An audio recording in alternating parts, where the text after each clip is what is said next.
Distribute பண்ணி கொடுத்தா பாதி பேர் என்ன பண்ணிட்டான், பெஞ்சமின் கோத்திரத்தாரோ மனாசே கோத்திரத்தாரோ என்ன செய்கிறாங்க, 1.5 கோத்திரம் அப்படியே நின்றுடுச்சு. போகிற வழியில் இப்போ சென்னை போகணும், அரக்கோணத்தில் நின்றுடுறான்.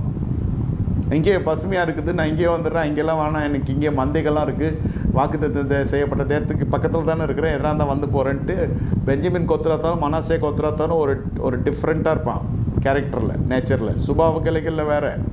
பெஞ்சமின் கோத்திரத்தார் எல்லா பொம்பளை மேட்டரில் மாட்டி கேங் வார், ரேப்பு கேஸு நிறைய இருக்குது நியாயாதிபதிகள் புத்தகத்தில், ஷார்ட்டாக சொல்கிறேன்.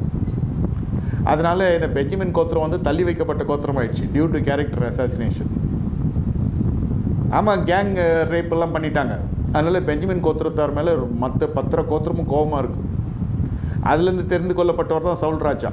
பெஞ்சமின் கோத்திரத்தில்னாலே ரொம்ப சீப்பாக பார்க்கலாம்.